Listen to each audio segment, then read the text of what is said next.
So I wanted to know what the inspiration was behind this short story collection. Okay, so the stories were written over maybe 20 years.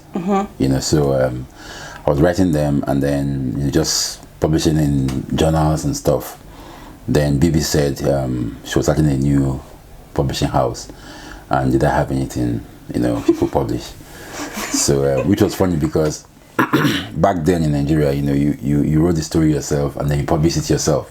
But here was somebody offering to even publish for you, print for you, and pay you a royalty. So I thought it was a scam, but so I gathered together 14 stories, and my initial title was 13 and a half stories. Yes, so it was 13 stories and then a small flash fiction.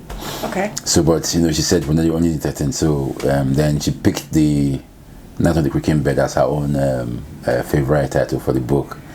So the inspiration was that I wanted to write short stories, and then I got somebody who wanted to publish them.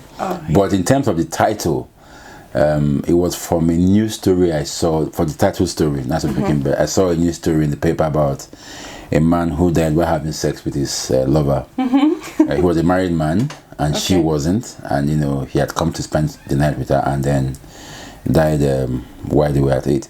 And it was a story in the magazine that a man dies during marathon sex romp. It's a favorite Nigerian expression for journalists. So, and I just thought, okay, this man has died. Who is he?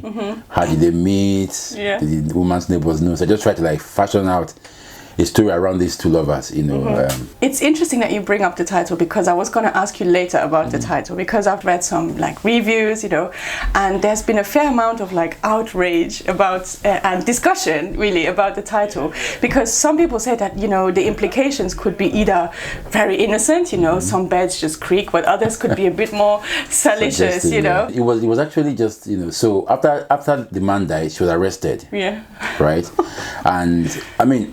It's for me. It was sad because here you were, you just lost your lover, and then you're in detention. Yeah. I just thought, this wasn't. I mean, it didn't seem right. A simple autopsy will know that this guy died from.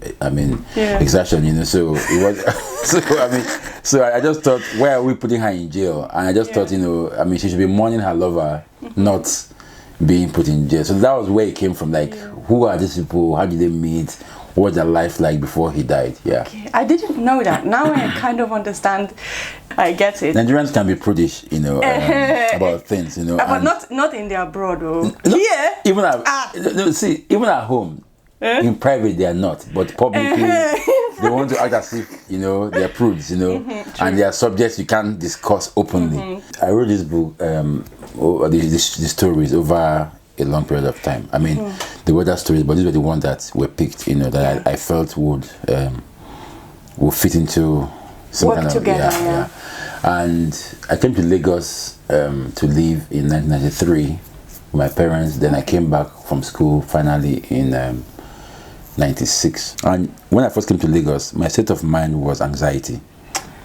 Okay. That something could go terrible. So now there's a story in this book called Strangers, and just 2 days ago, a man and his brother were transporting his wife, who was mentally sick, to the hospital.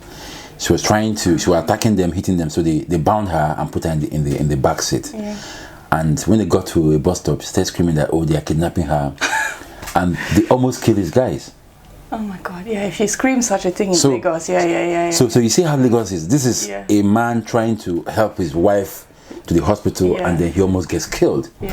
And this is how Lagos is. It just, one second, the whole scenario changes. So, and that was my state of mind when I came to Lagos. And I tried to reflect that in these stories. How life can be very, very tenuous, right? It's crazy 1 minute, and the next minute is okay, and next minute. So, if you get that feeling, that's what I was trying to achieve, to say that Lagos is a place that just makes you anxious. Yeah. You can have so much fun, but in 1 second, that normalcy can snap and everything just changes, Yeah, that's true. I felt like that, like it was always this pressure of what is next on the next page, what will happen now. And so, yeah, you definitely succeeded there. Thank you. So for sure. Some reviews, and I picked that up in my review too, said that, okay, the themes that are there are really, really deep. There are some serious life conundrums that the characters are facing, but then we don't really go into them, Some people say that it could have been longer, the stories, they just mention it in passing. And I felt like that as well at the beginning. But to what extent did you want to write stories that were about Lagos, that reflect the city? Or in how far was it just a case of you writing stories that happen to be in Lagos? Is the city like almost a character in its own right, or is it just the setting? So I mean, in everything I write, right, Lagos is up front and center, because I mean, I want to be known as the maybe most successful Lagos writer. I mean, Lagos novelist or writer. Okay. So all my stories are almost always set in Lagos, except for maybe Asaba or Jos.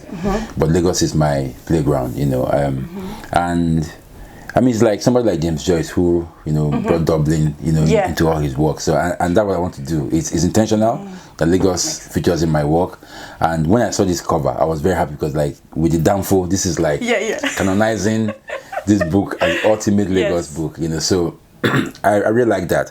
The stories here can be set anywhere in Nigeria, but then they wouldn't have the character they have if they're not set in Lagos. Right? Because Lagos just brings out something very visceral, in the stories you tell.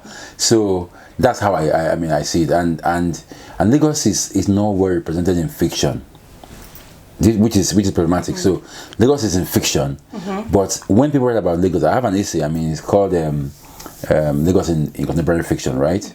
City of Imagination. So I'm saying that Lagos is already fantastic in the way it is, right? Yes. It's mind-boggling. Yes. It's huge. In the truest sense of the word, it's people like it's such a huge thing. They want to like engage with it, and then they engage with it in the way, and they're like. So for me, I want to present Lagos as real as possible, and in seeing that real Lagos, you see the phantasmagoric nature of that Lagos, which is what I think we need to do. So I want to write books that. So for this one, Night of the Creaking Bed, also for Carnivorous City, it's all about Lagos, and the next one is also in Lagos, and I'm just like mapping the city in words, so anybody who comes back in 20-30 years will see what Lagos was now and what it has become, ultimately.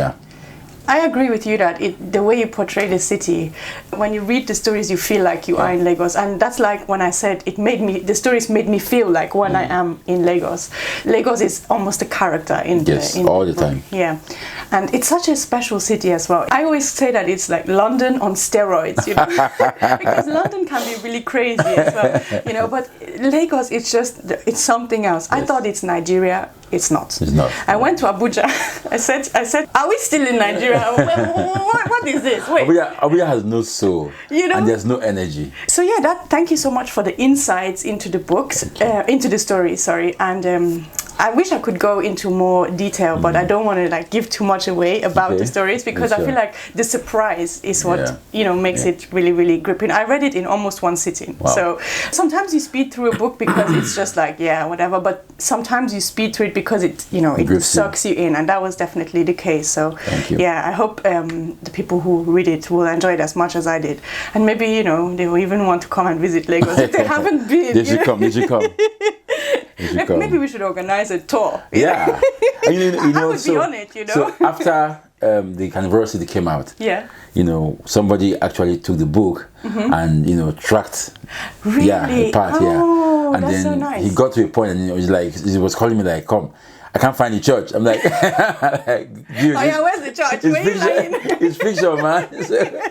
But he actually tracked it from Lekki all the way to Badulai. Yeah. Wow. Yeah. Okay. You're giving me ideas. You're giving me ideas. Maybe we'll do a Carnivorous City tour, someday. But you will come with me. Yeah, sure.